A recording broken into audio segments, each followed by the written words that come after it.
Our service dogs can help with tasks such as retrieving dropped objects for people who might be wheelchair users or might have a balance impairment. They can also retrieve the phone from anywhere in the house, as that phone can be a life-saving device. They can also help to pull a wheelchair, open doors, open refrigerator doors, again, if there's a balance issue or not able to reach it because of wheelchair use. And there's quite a plethora of things that our service dogs can do for someone with a physical disability. Seizure response dogs for people with epilepsy and seizure disorders can be taught to, again, retrieve that life-saving device known as the phone. If someone has a seizure in the living room and the phone is in the kitchen, while it's only a couple of rooms away, it can seem like 1,000 miles because they cannot get to the phone. A lot of our clients also have the medical alert buttons of the help, I've fallen and I can't get up, the lifelines. But again, if the button to call is in the dining room and they don't have their necklace on, that could be 1,000 miles difference. So the dog is taught to run into the other room and push the medical alert button. A lot of times in the media you hear it say, dog dials 911 and saves human's life. That's only half true. They did save the life. But the dog did not go up to the phone and go, now, which one's the 9 and which one's the 6? I just don't get it. No. It's the emergency push plate that's automatically programmed to call 911 or a neighbor or someone or a family member, depending on how it's programmed. So yes, it's true, they did summon the 911, but they did not dial the digits 911. Either way, they are life-saving devices, and our seizure response dogs can also be taught to bring in medicine that can help lessen a seizure, as well as to interrupt if there's a cluster of seizures going on. So all of our dogs, again, are custom trained specifically to the client's needs. And our clients go through quite the process for not only the application, but also once they receive their dog. They then get 6 months of training additionally, because the dog's already been through about 6 months of training at our training center before it's placed. Then it's placed with the client in their own home environment.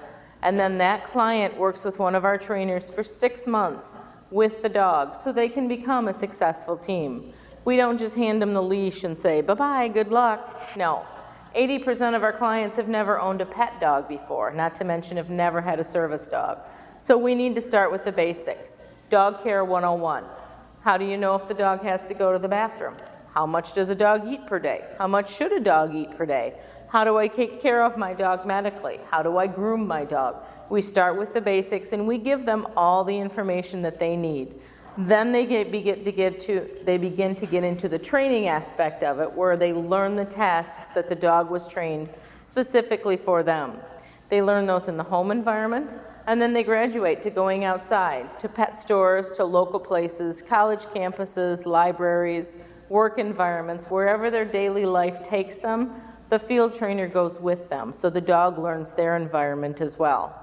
They keep doing this for 6 months until they become certified as a team. Now, the Americans with Disabilities Act of 1991 does provide access rights for service dogs, guide dogs, as you already know, service dogs, hearing dogs, seizure response dogs. As it's defined, any dog that's particularly trained for an individual that mitigates a disability. So there's a lot of leeway in the interpretation of the law, but that's why you see so many service dogs and guide dogs and hearing dogs in stores and different places that you're out and about, because the Americans with Disabilities Act does guarantee them access rights to be with their person in any environment where the public is welcome. So at this time, I think we're going to do a little bit of demonstration so we can wake Cricket up so she's not just napping here for you today, and you can see a demonstration of what a service dog can do. As I mentioned, service dogs and seizure response dogs can do a multitude of tasks for their clients.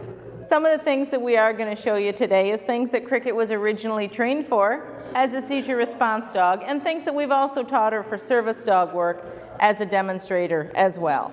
So we're going to try some basic retrieve right now, and that could be any type of an object that anyone in their daily lives could drop. Again, a variety of textures is taught so the dogs don't have a problem with any kind of texture, including metal. Dogs really don't like metal on their teeth. I can't blame them at all. I wouldn't like that either. But if there's a client that happens to drop a fork or a spoon or any other texture or any other piece of anything in their daily life that's metal, that dog's going to need to be able to pick it up.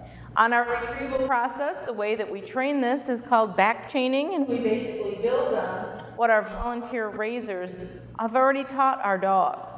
Our dogs are all raised by volunteers for the first year of their life, and they're responsible for teaching them basic obedience, basic commands, and also getting them out in as many social environments as they can.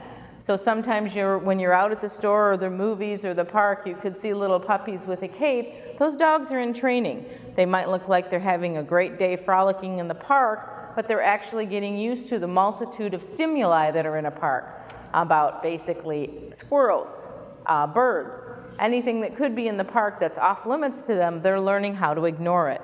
Every single time the dogs go out, they're constantly learning based on their environment. So that said, we're going to have Cricket be able to retrieve a few things for us here today.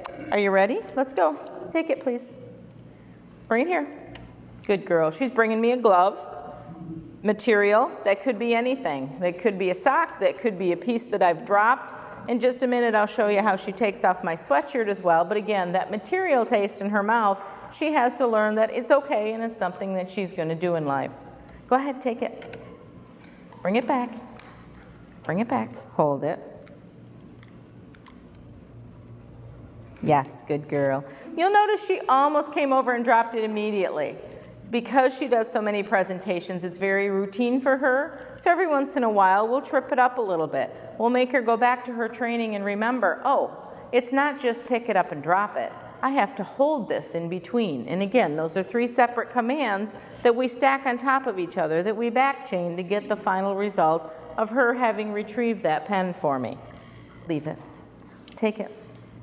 Good girl. She's going to bring me her leash. Good girl. And the leash is actually one of the commands that we do by name, and a lot of clients do by name, because let's just say this chair that I'm sitting in, let's pretend that I'm a wheelchair user. I might not have the strength in my upper body to bend over and pick up my items, so I'm having my dog do it for me. But if we're getting ready to go out and I might not be able to bend over in my chair to put the leash on, she can help me with that as well. Lap up. Nope. Lap up. Yes, good girl. Thank you very much. Are we going to go out? Are we going to go out? I can reach her collar when she does that up that far off. And she's helped me get ready. She does the same thing with her backpack as well. Again, if I'm unable to bend over to her level or down to the floor to possibly pick it up, she can do that for me as well. Lap up. Yes, good girl. You're done with your leash. Thank you. We'll take that off. You ready? There you go. Off. Good girl. Thank you. Now let's get dressed again. Go ahead and take it. Bring him here. Good girl. As you can see, her tail's wagging the whole time. Our dogs really, really like to work. Lap up. Lap up. Good girl. Oh, you forgot. Lap up. Lap up. Stay. Easy. Easy. She slipped on the piece of paper that's behind her. Sometimes it happens, and they need to be able to know that it's okay to not get things on the first try. It actually is part of the kind of personality that we're looking for in the dogs that we decide to train. We need the dogs that are going to be persevere through the tough times, that are going to be perseverant, and they're going to go back and they're going to try it again. So we're looking for a very special dog that's going to be able to do things for us. Off. Thank you very much.